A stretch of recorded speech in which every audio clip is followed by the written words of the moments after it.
Hi everybody, it's the Gut Health Coach again, here for a second round about autophagy. To move or not to move, and will it help you move down there? I say yes, I'm witness. I did an experiment today.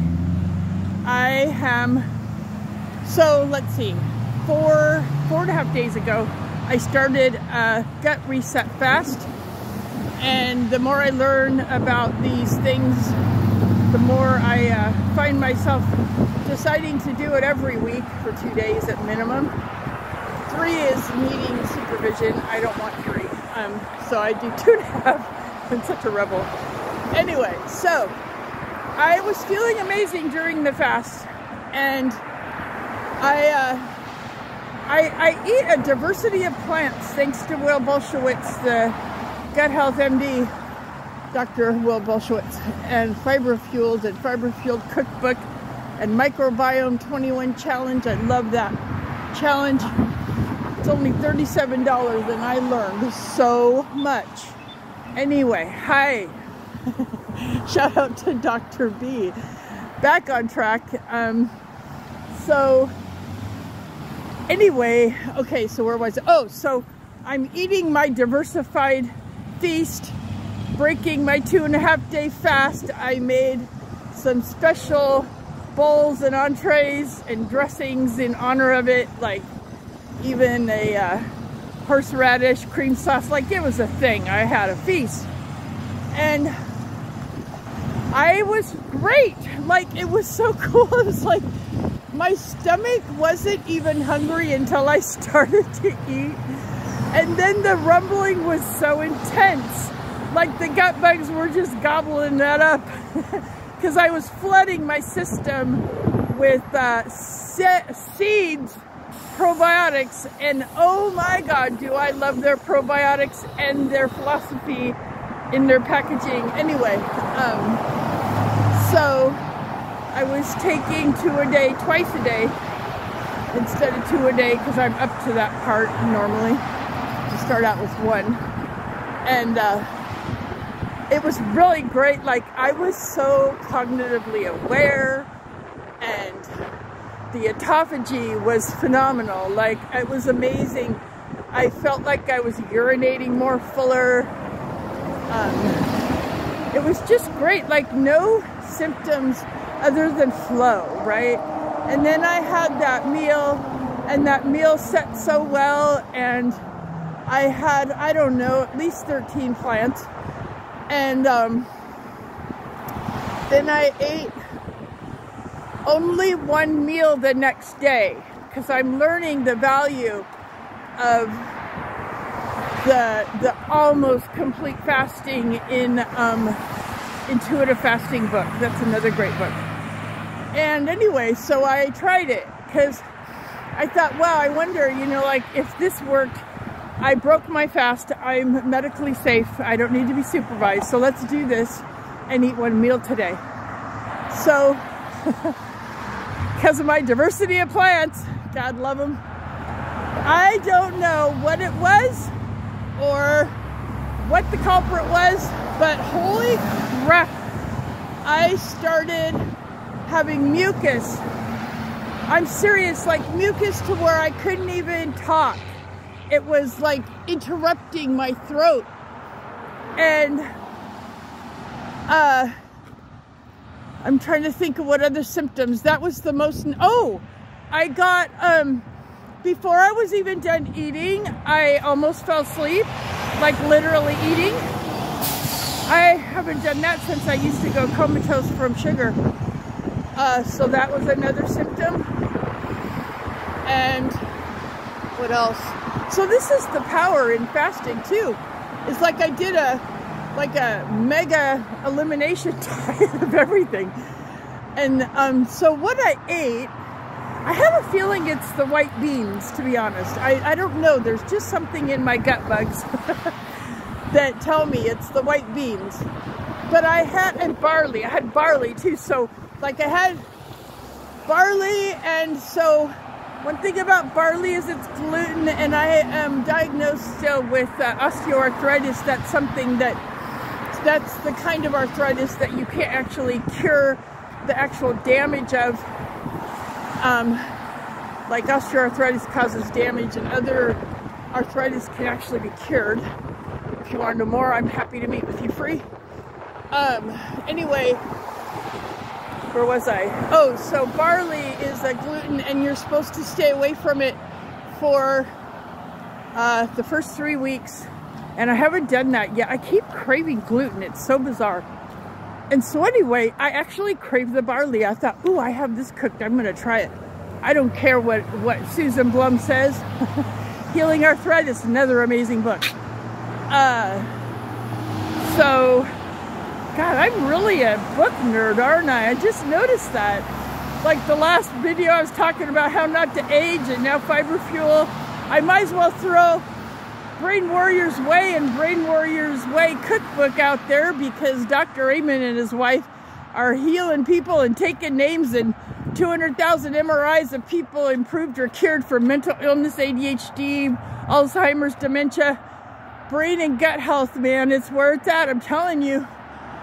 And I've got lists of foods and stuff. I'm on a mission, like, yeah, anyway.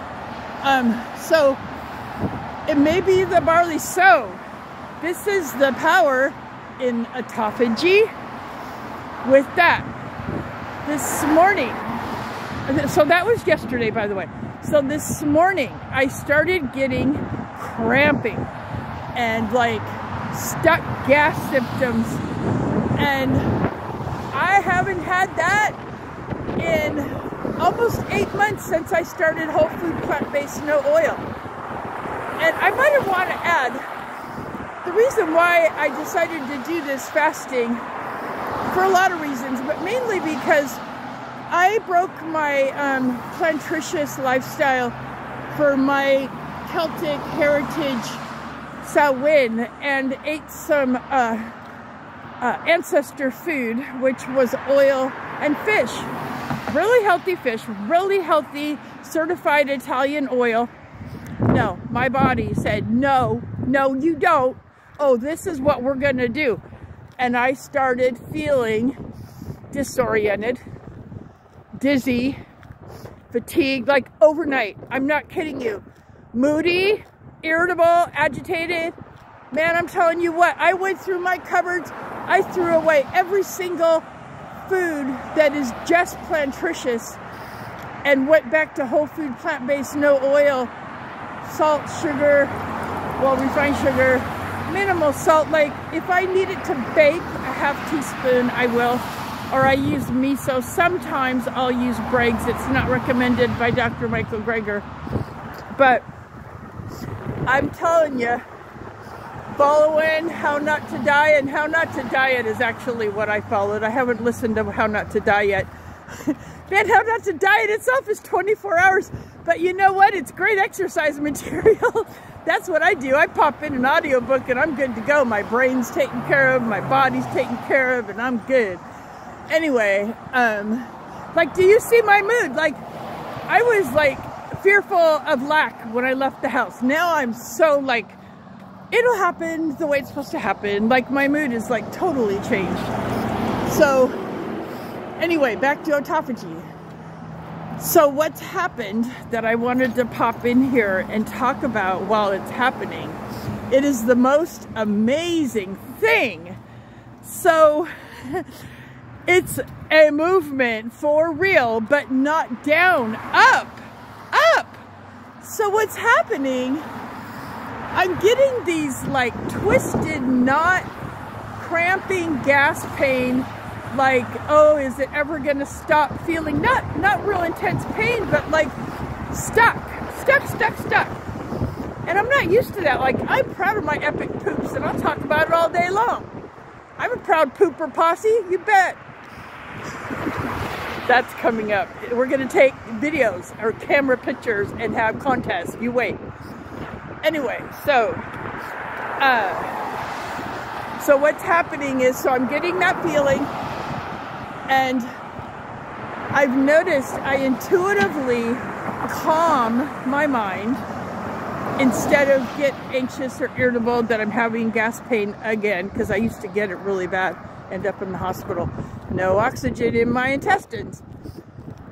And so I calm my mind, and my mind is like, or my brain and my body with my mind, because mind is brain in action.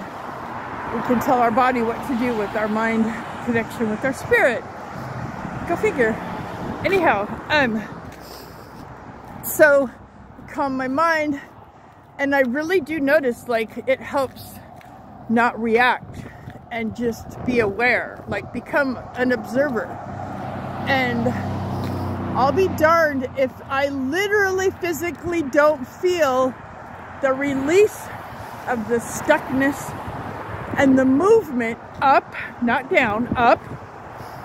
And why that's so significant to me is because Chinese medicine taught me a long time ago, this is the metal season and it's damp season. That's why people get colds. It's not no damn flu season.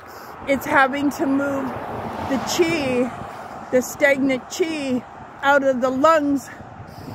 And a lot of us American people, or people that eat the way some people eat, or people that eat foods they're surprisingly intolerant to, like me. So what happens is the stagnation from the gut backs up into the lungs and becomes lung issue. So metal season in what I do, Qigong, is to move energy through the lungs and release the stagnation from the tip of your toe all the way through the back of your shoulder and up into the side right here. Believe it or not, it's fascinating. Such an amazing, powerful, I can feel the energy move. It's so cool. And, you know, just to give you a little backstory, I used to get bronchitis so bad that I would be in the hospital 2 times a week with those inhalers. And I was smoking, and I was so sick for like 5 months at a time. It was really bad with bronchial. It would start in metal season. It would, like, I could set my clock by November. And so that's where I've come from. But now I do Qigong, and I flow the energy through my lung, and we do all kinds of things with Quality of Life Now. That guy is so cool. QOLnow.com. He does free sessions every Sunday at 8 a.m. Pacific live, and then records it, puts it on his website for free, and then you have the week before for a while too. And he's got a very cheap membership where you can learn all about the lessons of Qigong. It's so cool. And for anybody that doesn't know Qigong, it's an exercise to move energy through your body. And it's the movement of the Qi.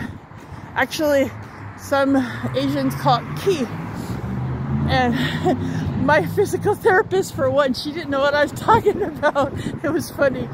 Anyway, so what I'm saying, to back up about the movement up, I was like, oh wow, and I'm already getting mucus, so here comes more. I thought that literally. Maybe that's why it happened. That's another conversation. Ah, well, okay. So epigenetics, next topic. Anyhow, so I had that thought, and it wasn't like I ruminated about it. It just came to me. And so it didn't stay stuck or anything. It was just an observation. And, which is good. I'll tell you more because of epigenetics. But anyway, so sure enough, I had to wait until I stopped spitting and snorting through my nose so I could do this video. It was so gross. Oh my God, I'm not kidding. It was so nasty. Here comes more. That's funny. Think it and you be it, I guess. I talk about mucus and there it comes. That's a trip. Epigenetics, it's such a fast thing.